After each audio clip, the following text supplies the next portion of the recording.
baby girl was abandoned. No name, no family, but clutched in her tiny fist was an old hospital ID band cut clean in half. Some stories begin with a cry. This one began with silence.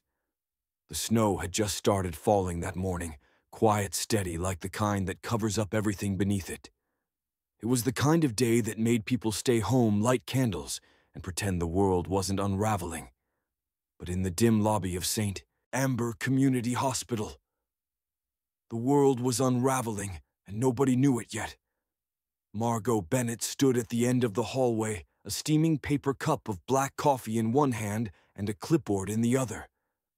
She had worked here for 32 years.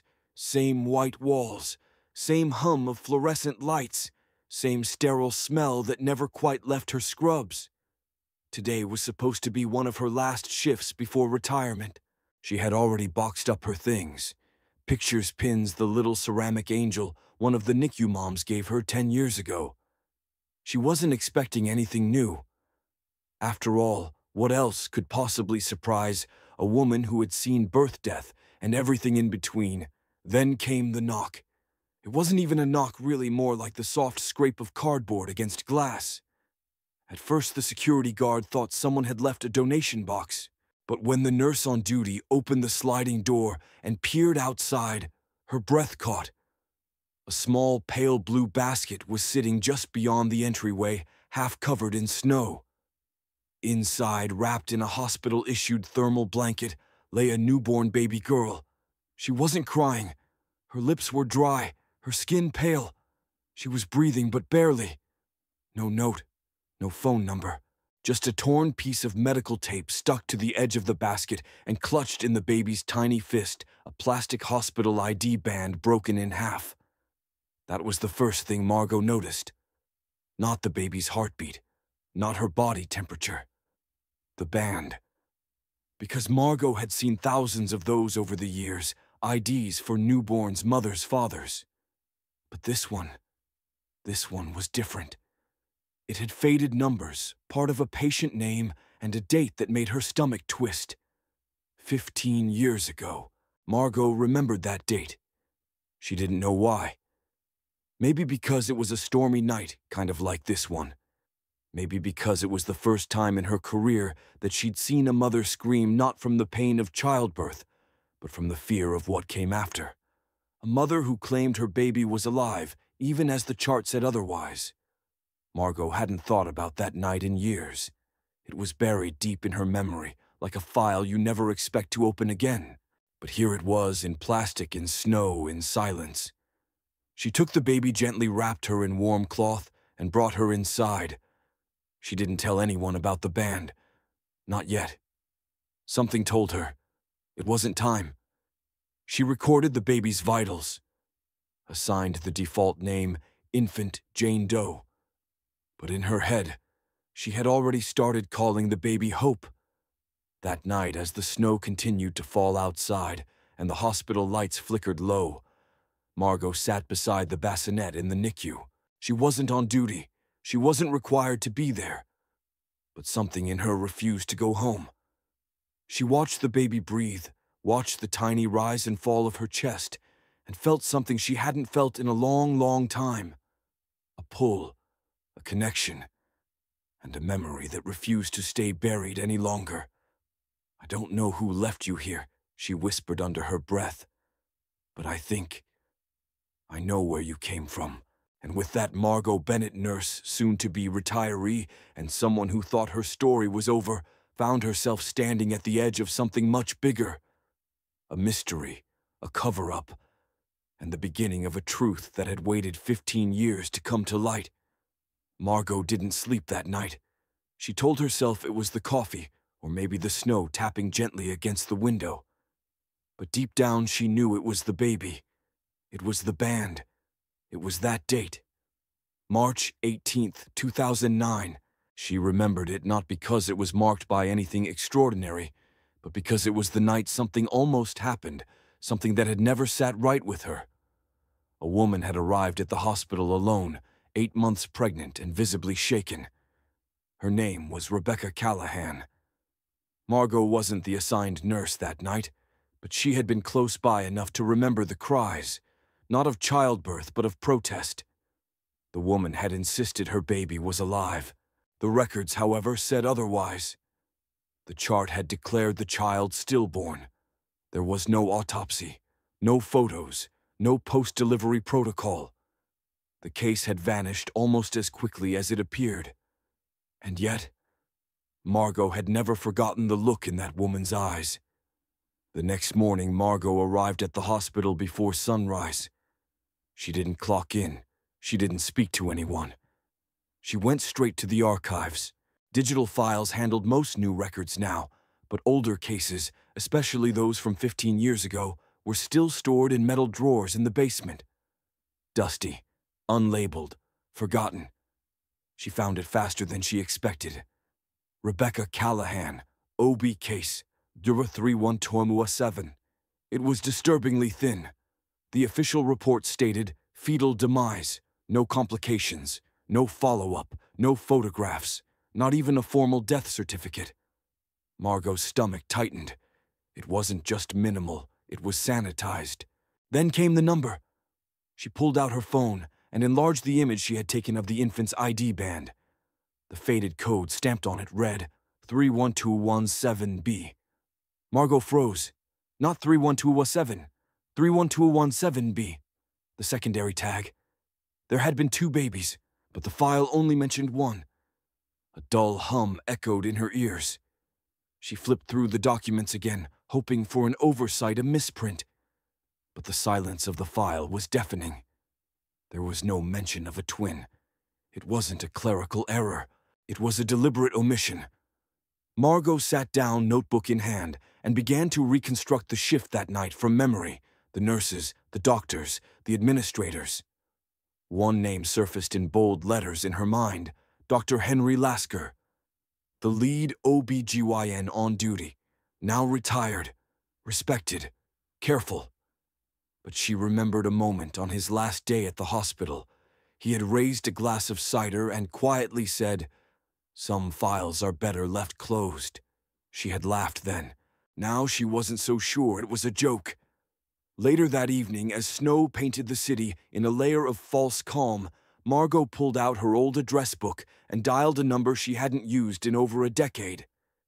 Sharon Dorsey, a former social worker who had once handled maternal claims at St. Amber. They hadn't spoken in years, but Margot had a feeling she would remember. Sharon picked up. Her voice was older, softer, but still warm. When Margot explained what had happened, the baby in the snow, the broken ID band, the missing twin, Sharon went quiet. Then she said something Margot would never forget. She said, "You found her." It turned out Sharon had once spoken to Rebecca months after the birth. The woman had called her in tears, claiming to have held her baby, briefly swearing she had felt her breathe. But at the time, Sharon's attempts to look deeper had been blocked. The file had been sealed by hospital administration. Higher-ups insisted Rebecca was hallucinating, grieving irrationally. Margot listened in silence as Sharon pieced together fragments of the same puzzle she had been holding in her hands. Everything pointed to one undeniable truth: Rebecca Callahan's baby had not died.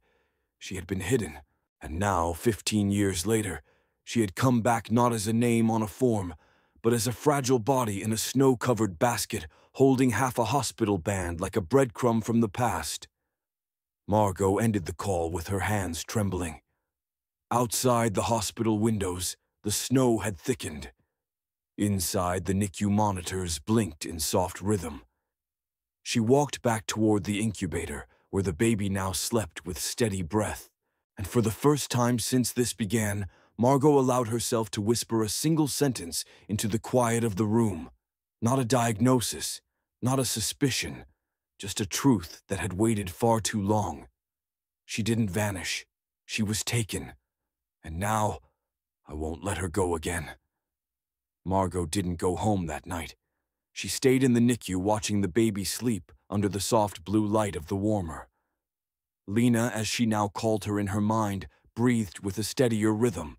The faint trace of pink had returned to her cheeks, but Margot's thoughts raced in silence. The band, The number, the file. There was no mistaking it anymore. This child had been erased from the system long ago. But she hadn't disappeared. She had survived. The next morning, Margot made it official. She filed a written inquiry with the hospital board, not just to raise a concern, but to plant a flag, a record, something that couldn't be deleted with a keystroke. Later that day, she drove an hour north to a place she had hoped never to visit again, St. Haven's Residential Care. Room 204 still existed, and so did the woman inside. Rebecca Callahan had aged. Her hair had thinned, her voice carried weight, but her memory, at least in one particular corner, remained painfully intact. She had spent years questioning her own mind, wondering if the pain of loss had invented false memories. But she had kept a small wooden box by her bedside the entire time.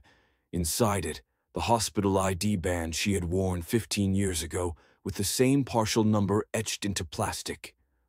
Margot told her everything. From the night the baby appeared at the hospital steps to the broken ID tag found in her tiny fist. She explained how the number matched how the records had been sealed, and how someone long ago had decided that Rebecca wasn't fit to be a mother without giving her the chance. Rebecca didn't cry aloud, but her entire body folded inwards. The silence between them became its own kind of grief, the kind that has waited too long for acknowledgement. Back at the hospital, the inquiry began to turn wheels that had long been stuck in place. A retired OB-GYN's name resurfaced. Dr. Henry Lasker, once admired, now noticeably absent from key sign-offs, had approved an undocumented emergency adoption on the same night Lena was born. No legal record of that adoption existed. One morning, Margot found an envelope under her office door. No return address. Inside was a short letter, handwritten and unsigned.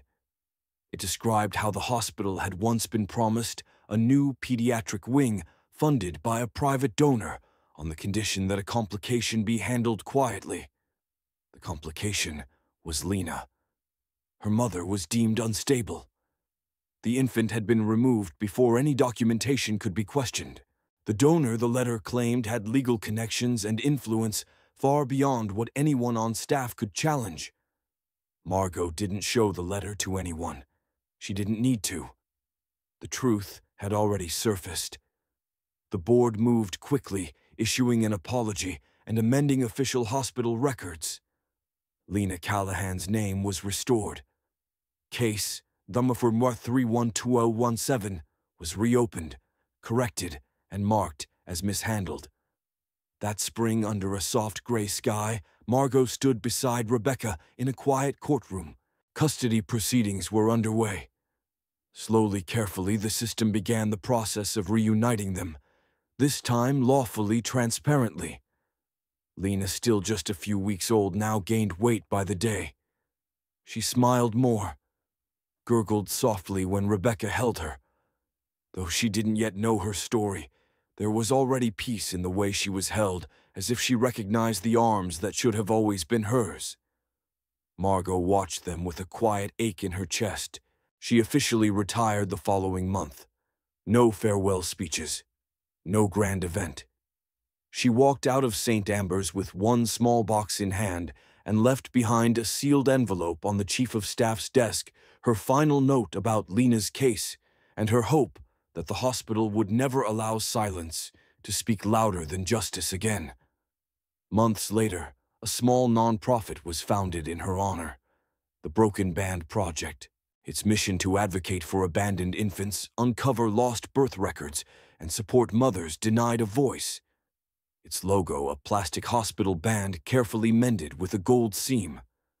Some stories begin with a cry. This one began with silence and ended with truth finally spoken.